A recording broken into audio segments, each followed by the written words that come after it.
Hi, and welcome back to Reflect Forward. I'm your host, Kerry Siggins, and I'm so glad you are here today.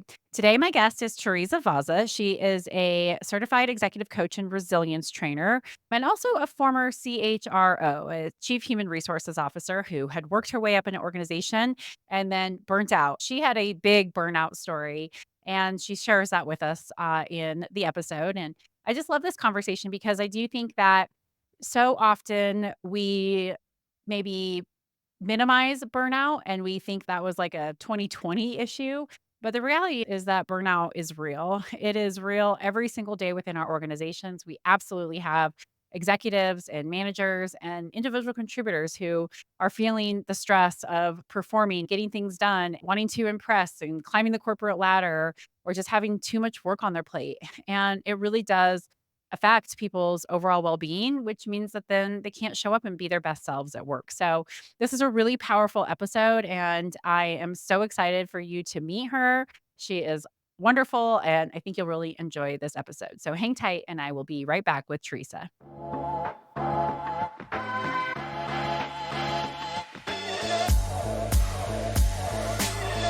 Hi, everyone, and welcome back. I have Teresa Vozzo here with me, who is an expert in burnout because she knows what burnout feels like. And I know many of us are feeling the same way or certainly have in the past. And so I'm really excited to have you on the show to dive into this really interesting and timely topic. Thanks. I'm so excited to be here too. It's going to be fun.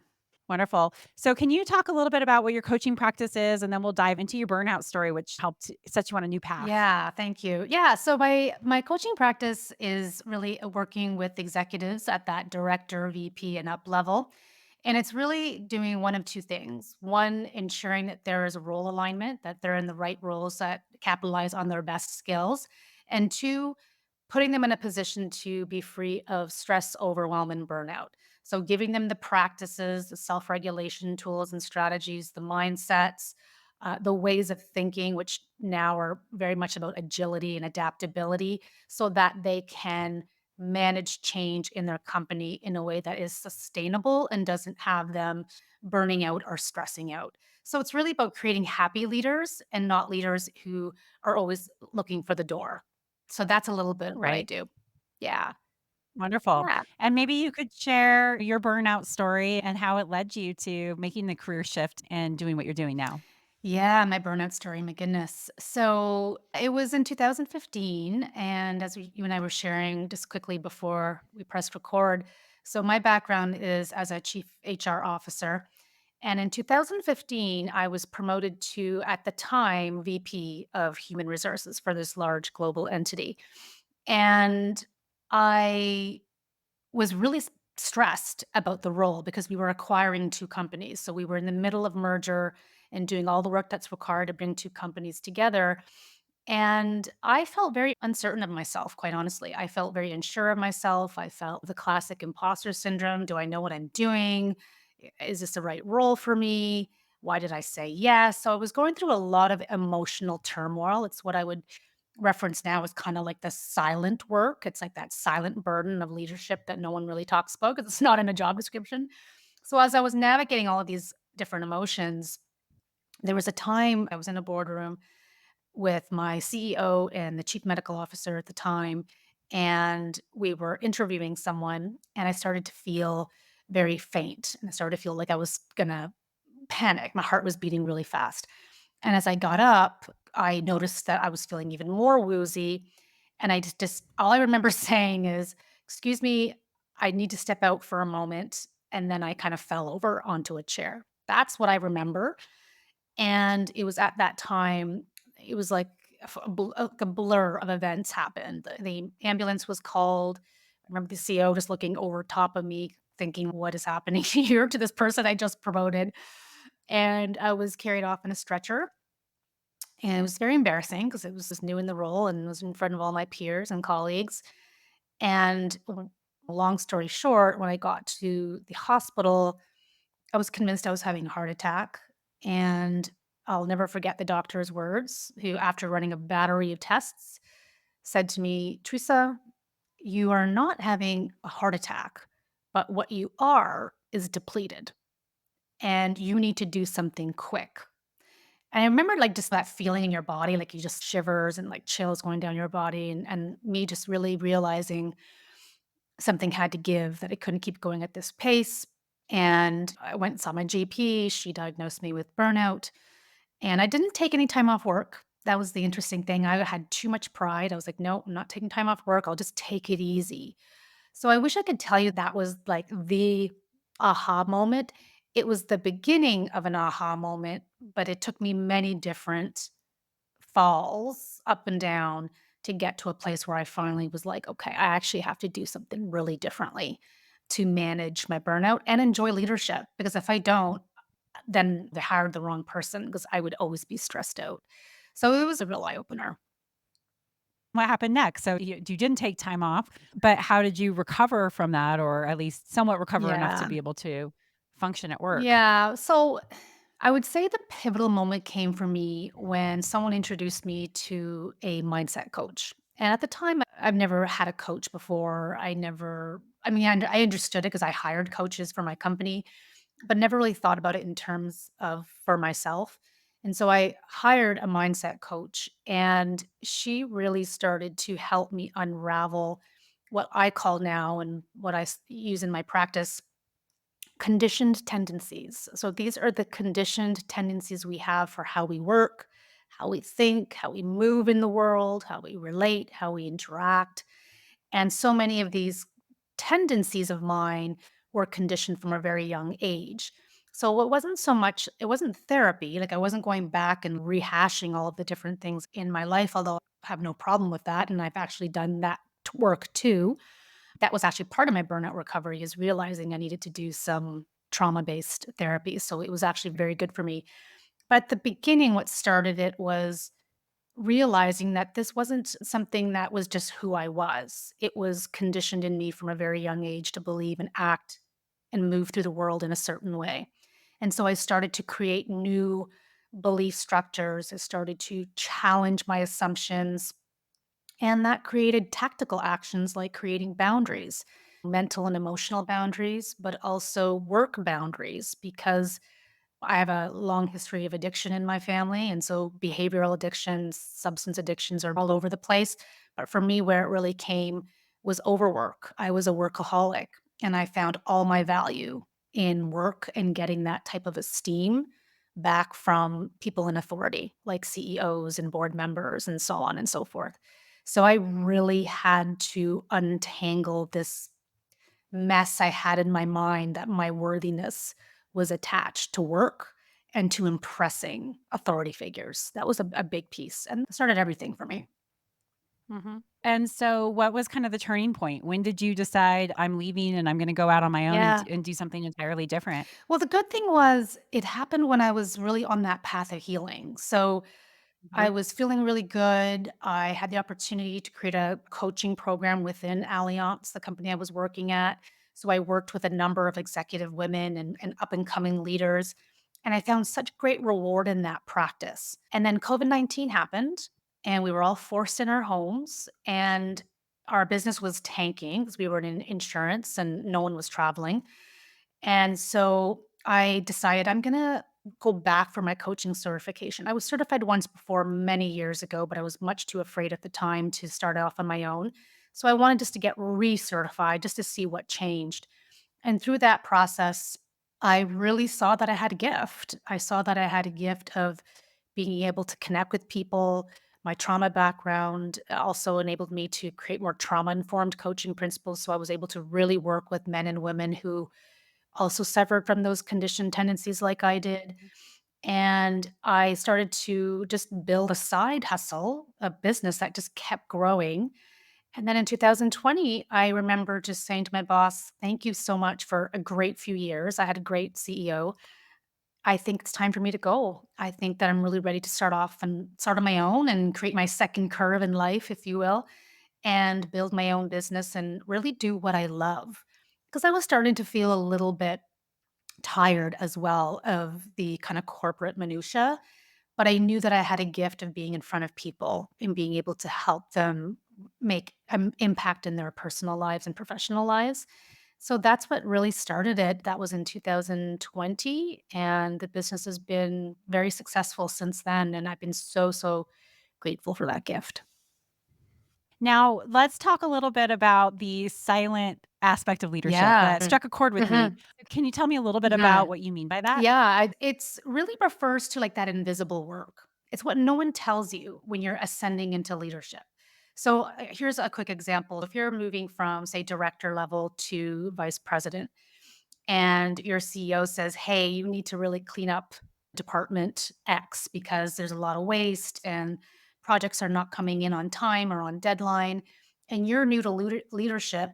Not only are you learning the ropes of your new role and your new peer group, because now your team is no longer your department, it's your peers on the executive team, you're also grappling with the internal doubt.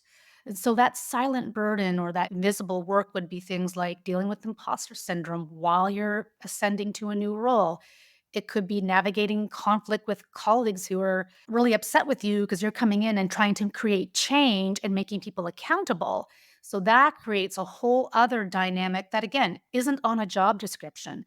It's all silent, it's all work that is done as part of transformation within a team or with a department or with a company, but it's not talked about. So that is what we call, and this isn't coined by me, I forget who came up with this, but emotional labor. It's that labor that comes with putting a smile on your face saying, "Sure, I can do it. I want to show you that I'm a great new VP." But then inside thinking, "Oh my God, how am I going to do this?" And then there's that stress and that anxiety that might come about that, again, you're not going to show on the surface. So it's really helping leaders understand that you're not alone. This is normal to have this kind of invisible work show up when you take on a new role, or even if you're tenured. And here's some resources and support that we have for you to be able to help you. So this one company hired me as an executive coach for all their new leaders once they created a major acquisition. And that's precisely what I do is I work with people on the silent burden side of leadership. So they do have a place to go to that's safe and confidential and allows them to deal with that side of leadership that no one talks about in the boardroom. And what do you think companies can do differently about getting the silent leadership Yeah. skills, traits, requirements out on the table so that it isn't something that Yeah. we don't talk about? Yeah, I think first and foremost is painting an accurate picture. I think that one, we need to become aware. We need to become aware that there is invisible work, that there is silent burdens of leadership, that most people I know that move into a new role don't come back to me and say, "Oh, it's even rosier than I thought." No, what happens is they usually go in and they're like, "Wow, there's a lot to do here." And so I think it's one, just painting an accurate, honest picture of the challenges that lay ahead.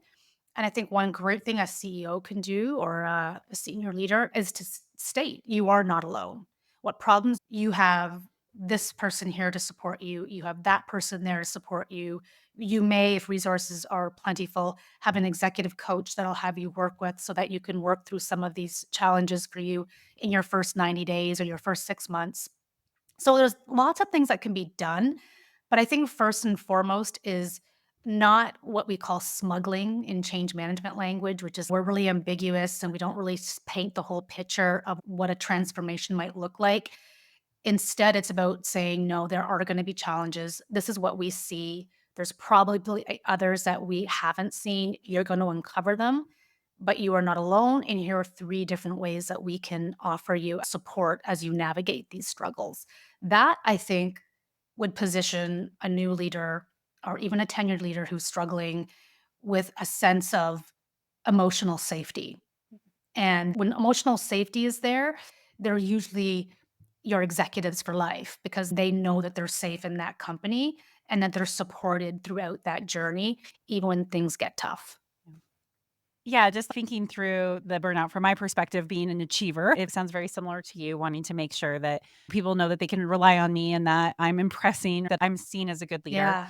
And, I think that drive is what leads to burnout a lot of times. And then, of course, being a high achiever, being always wanting to take on more, a leader is going to be like, yeah, here, go ahead. Totally. Yeah. And so, through your lens of being that kind of person, I'm curious because Yeah. I have kind of my own journey with this Mhm. as well.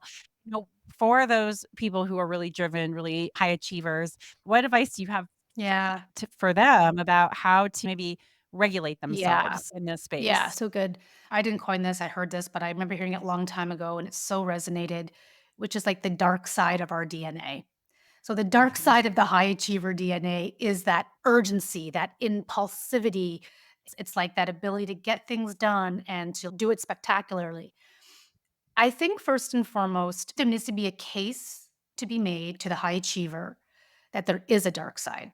I think they need to understand that not just theoretically, but from what I call a somatic sense, like an embodied sense. One of the things that I suggest to new leaders or existing tenured leaders who struggle with that high achiever DNA is understanding what is the cost to you to run at this pace. Once they get in touch with the cost, I also ask them to go a step further and ask them, where do you feel that in your body? And often Mhm. they can find it. It's a tight chest. For me, it was like the furrowed brow or it was a tight jaw. And so once we can find where that's located somatically and then ask them to relax into releasing that tension and then to make decisions from that place. What we often find is that high achievers tend to go a little slower. They tend to make more thoughtful decisions because I know for myself, I'm a super high achiever, just like you, Carrie. But sometimes what that does is it makes me be too impulsive and I'll make really quick decisions that I have to then go back and fix. And I learned that when I was in leadership. So, understanding what the cost is, understanding what it feels like to be in a body on a daily basis that is driven by thoughtfulness and presence and resonance in my work and then to practice that. So I like to get really hands on with people and say, okay, your next meeting, I want you to practice being really softened stance as you respond to questions or make a presentation or whatever it might be. Come back, report to me. How did it feel?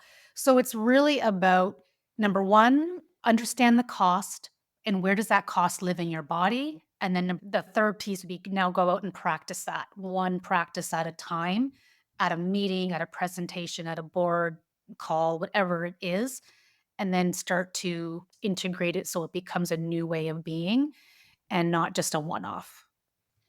I love that you talk about the body because so many people are not aware of what your body's telling I you, know. but your body is the best instrument you have to understand what's going on with you in the It's moment. so But huge. so many people just ignore it. They just have no idea how to Yeah. feel this stress in the body or how to relax within the body or how to ask their body, what are you trying to tell me right now? So Mhm. I love that you do that kind of work. And I love that you call it somatic. Mhm. Is that the word you Yeah. use? I haven't heard that before. Yeah. Yeah. So will you tell me a little bit more about what that means to Yeah, you? so somatic, the root word is soma, and soma means body. And so the idea is Ah, that there is like body-based practices that allow you to integrate insight, which you get from the coaching process, which is very cognitive, but we integrate it with the body, which has been shown to create the most lasting transformation in people. So it's one thing to know something. No, and even in coaching, like I see this a lot with the new coaches, they can function on the head and really focus on limiting beliefs and changing the narrative and reframing, all of which are very powerful. However, to really deepen that insight, you need to integrate it with the body so it becomes a way of being. And so I learned this through the Strozzi Institute, Richard Strozzi, who has a whole program on embodied leadership. And it's really about creating leaders who actually do integrate learning with their soma, with their body. And we call this somatic leadership. So leading with the body and the head, like the two go together. And that makes for, I think, some of the best decisions I think leaders can make and humans, quite frankly. can you give me an example of a client or somebody who has gone through this process and Yeah. recovered from extreme burnout? Yeah. So the best client I can think of, so she was a director level woman. She was experiencing a lot of stress and anxiety in her role. She was convinced that her boss didn't like her, that he was talking about her behind her back, that he was not supporting her in meetings. And so we started traditionally, as I often do, with just like, where do you feel that? So we just asked her to just get really close in her seat and start to, where do you feel that tension, that feeling? And she was very quick. And for her, it was like it was in her head. It was like all here. And then asked her, where else? So first, it's just about, where else do you feel that? And when you're with him, what does that look like? And she would say things like, my posture would be rigid, my brow would be furrowed, my body would be like a ruler, it would be tight in a line. And so I'd say, okay. And then I would ask her to flip the experience. And I would say, so who in your life do you feel the most cared for, loved, and supported? And she would call to mind someone. And in this case, it was her sister. So she brought her sister to mind. And I brought in what's called heart centered breathing, which is a scientific principle that I learned through the Heart Math Institute.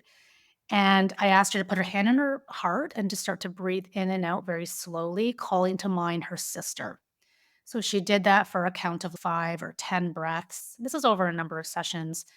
So then I started, so now how does your body feel? And she'd say, I feel like my shoulders are a little bit more relaxed. I feel my chest is a bit more expansive. I feel like my legs are not so tingly. I was like, okay, cool. So let's hold on to that for a moment. Let's just stay there for 30 seconds, 60 seconds. And she did. And then I would say, okay, let's think about the week ahead. And she had a particular one on one with her boss, and that was coming up. And I said, now I want you to envision, this is what we brought up in envisioning, bringing in from this place where you have your sister in mind in the body to this meeting, what would look differently? And at this point, her eyes were closed. And she's, well, what would look differently is that I would not be coming in so rigid. I'd be coming in a bit more relaxed to the meeting. I said, great. So what happens next? And she just played it out. She said, I would sit down. Then what next? Then I would outline what are the things that are going well at the organization. And I just had her like work through what that would look like from this place. And then I would just check in. How are you feeling? Feeling relaxed? And what would you tell yourself if he started to ask you more questions? He's just asking questions. But she was only able to access that from a really softened physiology. And so we did this Mhm. over a number of sessions. And then I think 3 sessions in, she said to me, we had a great conversation. It just naturally and organically happened. And he just said to me, Rose, you just seem different in these meetings. You seem way less tense. And she said, you know what, Rob, I am. And thank you for noticing that. I was feeling like maybe you and I were a little disconnected. And then they just had this great conversation about what was happening in the company. And that was an example of all she had to do was to evoke something within her body somatically, what it was like to be and feel not hard, not rigid, not like a ruler, and have that be a heartfelt experience. Like, you can't fake that. You have to actually conjure Mhm. up the image of someone that you care for. And that's why sometimes it can take a while, because I work with a lot of executives and they're very rigid sometimes. And so it takes a while for them to get comfortable getting into the body. And that was a wonderful experience. She ended up working really well for him, but she did eventually leave because she got a promotion, but they're good friends still today. So it was a great outcome. And it's such a good reminder of the stories we tell I ourselves know. and how toxic it can be, right? I mean, to sit there and for her to think he doesn't like me and I'm going to get fired, all of these things, which was a story she was telling Yeah. herself. And then what it was, how it was really negatively Yeah. impacting her life. It's just such a great reminder. The stories you tell yourself are not always true, Yeah. And but it's hard to get out of it, right? You have to go through a process to get out of that it's story. so true, and you know what's interesting, Carrie, is that if I wanted to, I could have strictly just talked to her about, "Do you know that's true? How do you know it's true?" And Right. really worked at it cognitively, and maybe we would have gotten to the same place. I'm not convinced that we would have, but it probably would have taken way longer. But in this instance, we didn't need to go into the story because the story Mhm. wasn't the problem. What we needed to do was access what was going on internally and in her body, and over Mhm. 3 sessions, she was able to actually change the narrative all by herself. I didn't need to do anything by just Mhm. allowing her to tap in to a state of being that was healing and fruitful for her. And to me, it was like just such a testament to releasing the story and also just really getting into your body and allowing it to do the work for you. So, if a person is listening who says, "This story resonates with me, that I feel this," what are some things that they can do right then and there to Yeah. help themselves get into their body and be able to move through whatever stress that they're feeling? Yeah, I would say really simple. Just start with noticing. In the very beginning, you have no knowledge of body work or kind of nervous or intimidated or don't even want to do it. I'll just say, okay, that's cool. Let's just start by noticing. I want you just to spend a week. I want you to notice when you go into a meeting with your boss or when you're doing a presentation, just what's happening in your body. Just make a couple notes. Just start noticing what are you thinking? What are you feeling? And what are you doing? And so I just start with that. So they do a bit of an audit. In the beginning, might say, "Oh, I don't notice anything. I just notice how much I don't like him or he's not listening to me." And I'll go, "Okay, cool. So now notice what is your body doing in those meetings?" And then they'll start to be like, "Well, I'm shifting in my seat a lot, or I'm uncrossing my legs all the time, or I'm going like this, crossing my arms, or I'm really like tight face." I'm like, "Oh, okay, cool. Let's keep going." And so once I get them to notice, that's when I know, okay, I'm getting somewhere. She or he is now getting to a place of noticing that their body is also in the room, not just them. So for your viewers, I would just say the same thing. Just start to notice. Start to notice when your body tenses. Start to notice when you feel tight, when you feel constricted or hard in any place in your body. And very simply, play with just relaxing it. That's it. That would be the very first thing I would do. So you feel it, you're in a meeting. Oh, I remember Teresa saying on that podcast about noticing it, relax it. So if you feel the shoulders up here, just Right. relax it. Just start with that. And then that is enough of a signal and a message from the head to the body to say, we're doing something different here. And that can really start to disrupt the patterning that's obviously there. And that's what we want to do in the very beginning. It's just start to interrupt the pattern. And we interrupt it by noticing, softening. And then we start to do some deeper work after that.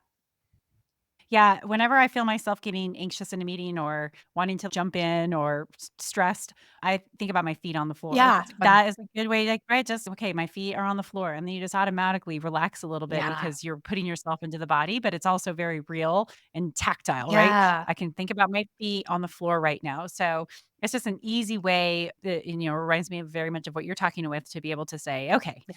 like, I can stop this right now. I don't have to go down this path of getting worked up about something. I can just get into my body and just take a deep breath Yeah. and feel my feet on the floor and relax. Yeah, that one really works too. And I find with my male Yeah. clients, CEOs or executives, grounding works really well because their Yeah. feet are firmly planted on the ground and we just expand the body.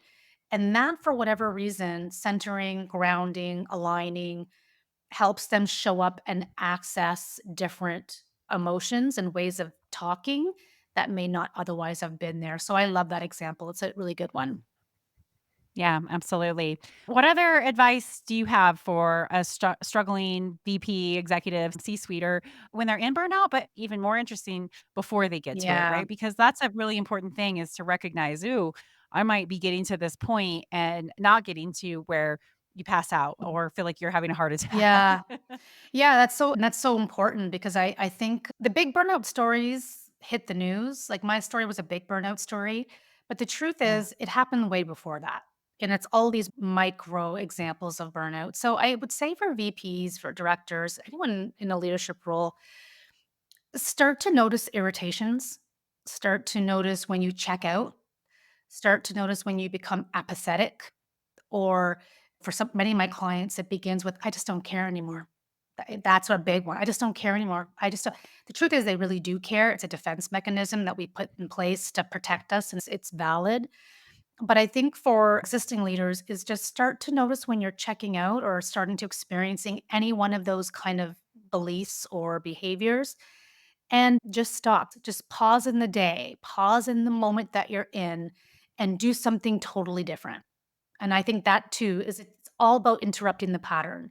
So do something completely different. If that means you're going to get up and go for a 5-minute walk or take your dog out, go. If that means you're going to go to the washroom and just sit in a stall for 10 minutes, do that. If that means you're just going to pick up a meditation or something that you're inspiring to read that's on your phone, do that. But whatever it is, just stop. Recognize this is a moment of Mhm. stress. I'm going to do this now. And then that will start to change the pattern and create some space between micro burnout and big burnout. So I think that would be the first thing I would say. Yeah, that's great advice. Yeah. Okay, so tell me a little bit as we wrap things up here. What makes you different and what kind of things do you offer? I know you have courses, I know you do Yeah. coaching. So share a little bit about Yeah. what you do and why it's different than all of the other leadership coaches that are out there. Yeah, good question. I think a couple things that make me different. One, I think the embodiment piece is big. There's not a lot of Mhm. leadership coaches that do a lot of embodiment work. I think it's for a number of reasons. They're intimidated by they don't know how to do it. It feels almost esoteric, and it's Right. not. It's very scientific based practices that get into the body. So I think that's first and foremost is that my coaching practice is grounded on science and it's grounded on research that works to help transform people's internal state. There's two things that I think are my biggest offers. One is helping ascending leaders at that director, VP, and up level really develop into the type of sustainable leadership that has them enjoying what they do and not burning out and being part of that journey with them as we go along. So, really equipping them with strategies, tools, embodiment practices, scripts, things that they can use with their teams, things that they can use on their own to bring in more a sense of presence and whole person leadership.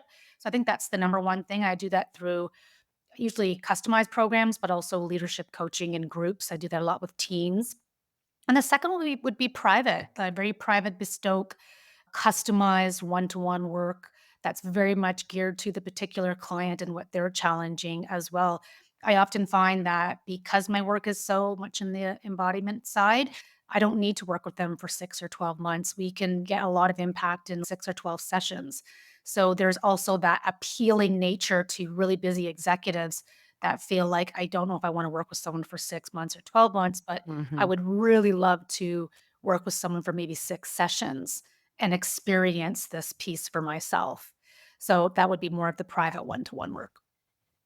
That's great. That's great.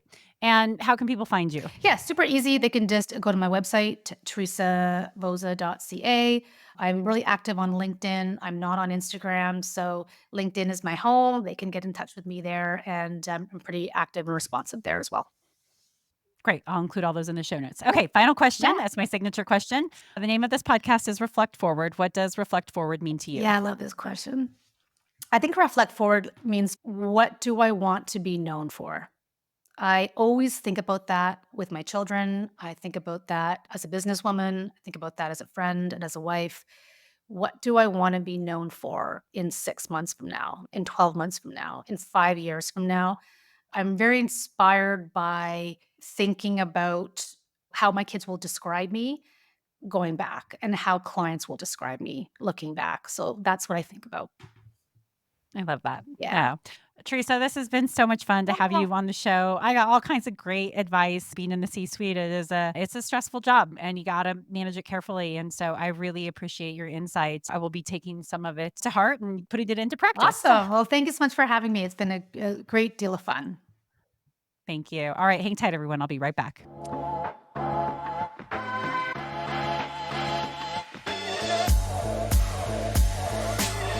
All right, everyone. I hope you enjoyed that podcast. She sure is a fantastic coach, and I hope you check out her website. I think that she could help many of us out there.